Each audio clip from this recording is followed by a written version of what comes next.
Assalamualaikum warahmatullahi wabarakatuh. Dalam lembaran sejarah kenabian, Salih alaihi salam dikenal sebagai keturunan dari Nabi Nuh alaihi salam. Namanya disebut oleh para ulama sebagai Salih bin Ubaid bin Asif bin Masif bin Ubaid bin Hadits bin Tamud bin Abir bin Iram bin Sam bin Nuh.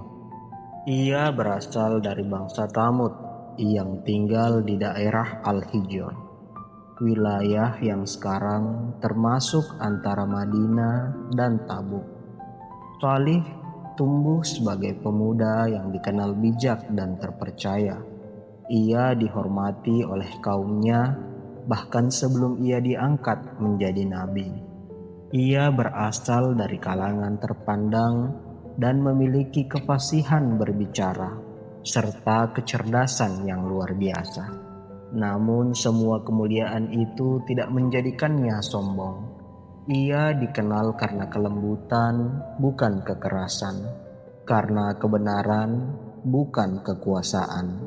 Di wilayah Hijr, berdiri kaum yang tak hanya kuat secara fisik, tapi juga mahir dalam memahat gunung. Mereka disebut kaum Samud. Mereka membuat rumah-rumah di tebing batu, bukan dari tanah liat, tapi dari batu cadas yang keras.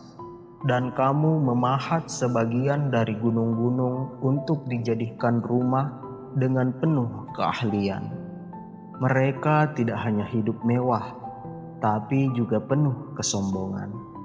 Mereka diwarisi sifat iblis, yaitu sombong.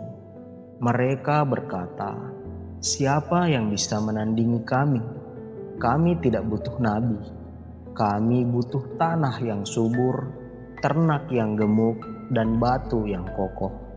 Maka Allah mengutus seorang lelaki dari kalangan mereka sendiri. Ia dikenal karena kebijaksanaan dan kejujurannya.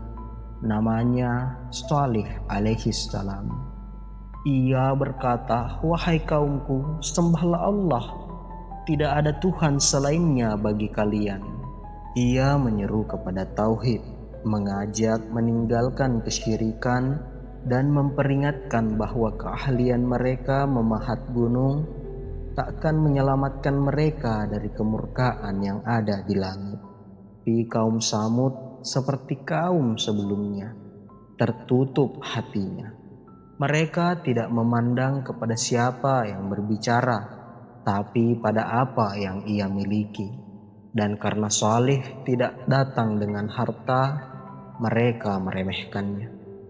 "Engkau hanyalah seorang manusia di antara kami, dan sesungguhnya kami yakin engkau adalah orang yang berdusta." Namun mereka menentangnya, bukan dengan kata-kata, tapi dengan permintaan tak biasa. Dan dari tantangan itu lahirlah mukjizat yang belum pernah terlihat sebelumnya.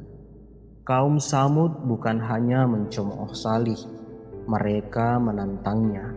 Mereka berkata, "Hai Salih, sungguh engkau dahulu di antara kami adalah orang yang diharapkan. Apakah engkau melarang kami menyembah apa yang disembah oleh nenek moyang kami? Dan sungguh kami dalam keraguan yang membingungkan terhadap apa yang engkau serukan kepada kami." Mereka tidak menolak secara langsung, tapi mereka menuntut bukti. Mereka berkata, "Keluarkanlah untuk kami dari batu sebesar ini seekor unta betina." Dan Allah pun mengabulkan. Dari batu yang keras, Allah mengeluarkan seekor unta betina yang luar biasa besar dan indah. "Wahai kaumku, inilah unta betina dari Allah sebagai tanda bagi kalian. Biarkanlah ia makan di bumi Allah, dan janganlah kalian mengganggunya dengan gangguan apapun. Maka kalian akan ditimpa azab yang dekat." Bumi bergetar, batu besar terbelah, dan di dalamnya muncul seekor unta betina yang belum pernah dilihat sebelumnya. Matanya teduh, tubuhnya kekar, dan langkahnya berat, seolah membawa amanah dari langit. Unta itu minum dari sumur yang sama dengan mereka. 1 hari untuk unta, 1 hari untuk manusia. Dan kaum Samud menyaksikan, namun hati mereka justru semakin keras.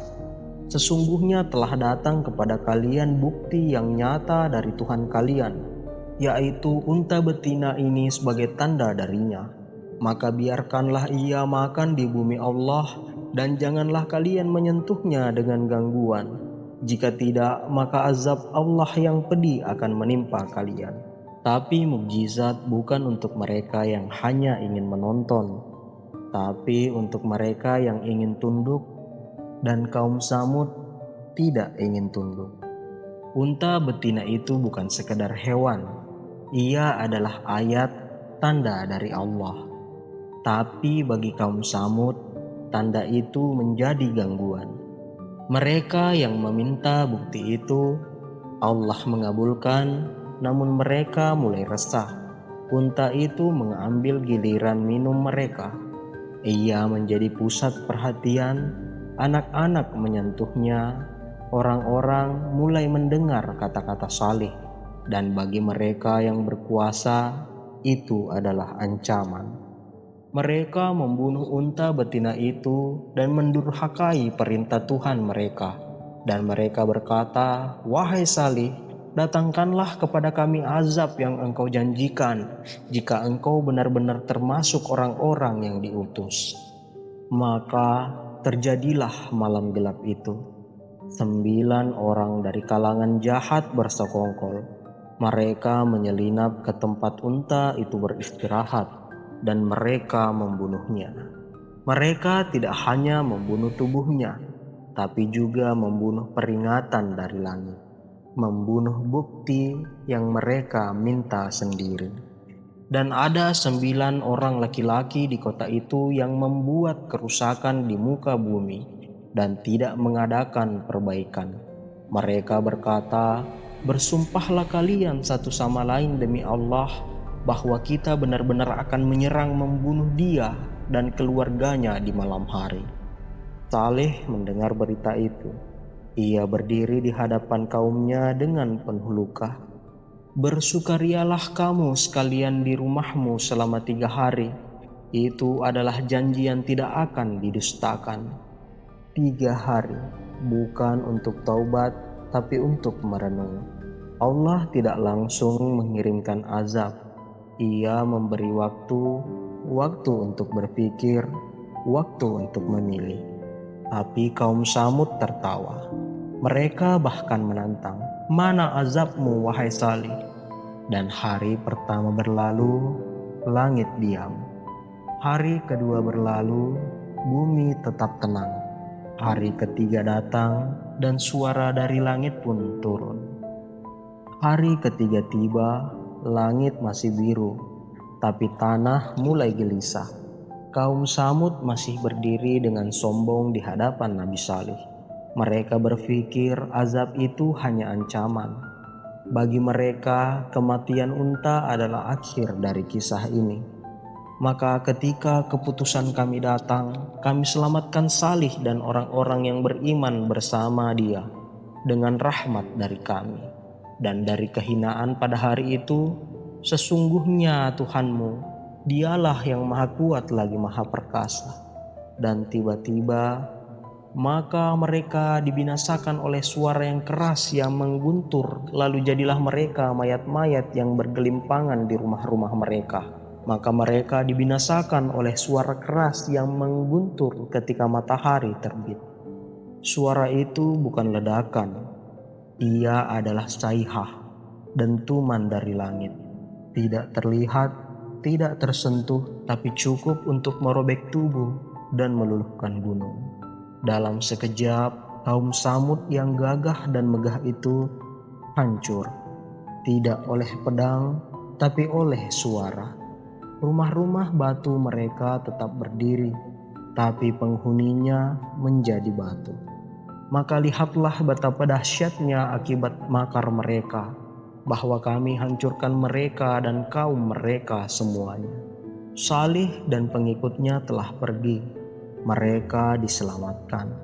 Tapi saat ia menoleh ke belakang, ia melihat puing-puing, bukan dari bangunan, tapi dari hati-hati yang dahulu menolak cahaya. Para pengikutnya berdiri di luar wilayah Samud. Mereka tidak bersorak, tidak bersyukur karena musuh mereka binasa. Mereka hanya diam karena di balik kehancuran itu ada duka. Duka karena cinta ditolak. Maka Salih meninggalkan mereka seraya berkata, "Wahai kaumku, sungguh aku telah menyampaikan amanat Tuhanku kepada kalian, dan aku telah menasihati kalian, tapi kalian tidak menyukai orang-orang yang memberi nasihat." Ia berjalan perlahan melewati batu-batu yang dahulu dipahat dengan sombong, melewati sumur yang dahulu mereka perebutkan dari onta, melewati rumah-rumah batu yang kini kosong dan dingin. Tidak ada suara, bahkan angin pun berbisik pelan. Itulah sepi setelah suara terakhir. Maka tidak bergunalah bagi mereka rumah-rumah tempat mereka bersenang-senang. Salih tahu risalah bukan tentang menang atau kalah, tapi tentang menyampaikan. Dan dia telah menyampaikan dengan sabar, dengan cinta, dengan kejujuran. Kini dia dan pengikutnya melanjutkan hidup di tempat lain, tapi nama Samud tinggal sejarah. Kaum Samud membanggakan rumah-rumah mereka yang dipahat dari batu, tapi rumah itu kini bisu. Mereka membanggakan tubuh mereka yang kuat, tapi tubuh itu kini kaku. Dan telah kami binasakan kaum Samud, maka kamu tidak akan melihat seorang pun yang tinggal di antara mereka. Hari itu rumah-rumah itu masih bisa dilihat di lembah Al-Hijr. Reruntuhan kaum Samud menjadi saksi bisu. Tapi jika engkau bertanya, tak ada satupun batu yang bisa menjawab. Risalah tentang datang mukjizat telah hadir. Namun yang membatu bukan hanya gunung, tapi hati manusia. Maka apakah kamu merasa aman terhadap azab Allah yang datang secara tiba-tiba pada malam hari saat kamu tidur? Salih telah menyampaikan, dan seperti semua nabi, tugasnya bukan untuk memaksa, tapi untuk mengingatkan. Maka jangan menunggu suara dari langit untuk percaya. Jangan menunggu unta keluar dari batu untuk taat. Karena terkadang peringatan yang paling keras adalah ketika dunia justru terdiam. Semoga kita tidak menjadi kaum yang menunggu azab untuk beriman, tapi menjadi umat yang cukup mendengar kalimat lembut dari langit, lalu tunduk. Demikianlah kisah Nabi Salih. Kembali lagi kita melihat pada diri kita, apakah kita tidak akan takjub dan tunduk ketika melihat mukjizat unta yang keluar dari batu dan malah membunuhnya hanya karena kita menyangkal kebenaran itu? Apakah kita pada zaman itu akan menjadi orang-orang yang selamat, yang berada di barisan Nabi Salih alaihissalam, atau justru tubuh kita kaku menjadi batu karena azab yang selalu kita idamkan? Demikianlah, wassalamualaikum warahmatullahi wabarakatuh.